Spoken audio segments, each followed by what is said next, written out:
How much poison damage is too much in Pokémon TCG Pocket? With the release of Nihilego, we're starting to see some ridiculous numbers that we will go through in this video. In TCG Pocket, poison is a status effect that existed during the beginning of the game. Just like the physical card game, it deals damage to the active Pokémon at the end of every turn. And the poison effect can stack even with some status conditions like sleep or burn. The damage accumulates and doesn't go away unless you swap the affected Pokemon into the bench or use cards like the Pokemon Center Lady and the Malasada. Poison can be applied a few ways in the game so far. There are certain moves that cause it directly like Paldean Whoopers and Ekans. There are some abilities like Weezings and Grafaiai that can apply it without using a turn while on the field. And there's also the newest tool card, the Poison Barb, that inflicts poison status back to the attacking Pokemon. But here's where things get really interesting. In the Space-Time Smackdown set, Toxic is a brand new move introduced that only Toxicroak can use for now. Unlike the regular poison take damage, Toxic deals double the regular poison damage. So instead of 10 damage, you'll be passively dealing 20 damage at the end of every turn. This chips away health at an even faster rate than the regular poison status. Unfortunately, when this card dropped, it didn't seem like much.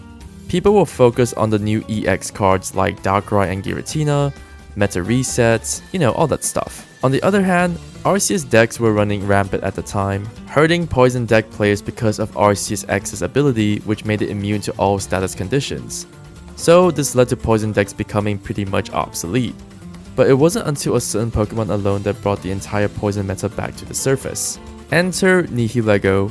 Introduced in the Extra Dimensional Crisis set, this Ultra Beast comes with a unique passive effect that adds an extra plus 10 to poison damage ticks every turn. So the regular poison damage will now deal 20 damage per turn instead of the regular 10. And keep in mind that this also stacks as well, so with another Nihilego you can deal up to 30 damage per turn with just poison alone. Now use that alongside Toxic and we're cooking something nasty. But how do these effects interact? Is Toxic's double damage calculated first, or Nihilego's ability? First, I tested regular poison with Nihilego on the bench, and as we can see, tick damage deals about 20 damage. So Nihilego adds 10 extra as expected. Now I run the same test again, but this time with Toxic. And this time, we can see that it's 30 tick damage every turn. So from this, we can assume that Toxic gets applied first, with Nihilego's ability following up after. The formula is something like this. Base poison times Toxic double damage plus Nihilego's ability. So yeah, Toxic doubles the initial poison damage, which then includes Nihilego's effect afterwards. With 2 Nihilegos on the bench, you can deal up to 40 tick damage instead with this combo. While that doesn't sound like much at a first glance, it's just as much as some card attacks like Farfetch and Cortana. Here's what I would run if I wanted to poison the entire metagame. Like what we experimented with earlier, Toxicroak and Nihilego are able to pump out the highest poison damage possible. I'd like to also add in Darkrai as a finisher, plus even for more chip damage at the bench. If you're entirely new to this game and you want to commit with just one set, you can pair Nihilego alongside Neganadel and Guzzlord from the Extra Dimensional Crisis set.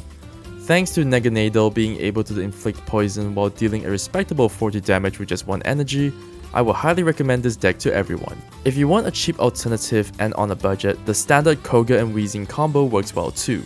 I refuse to play Grafaiai even if you're able to use its ability from the bench. The fact that you need to rely on a coin flip to inflict poison just sounds inconsistent to me. Feel free to still add it in if you want. There is one last thing to consider. So far, Arceus is the only Pokemon that seems to be completely immune to Toxic thanks to its ability.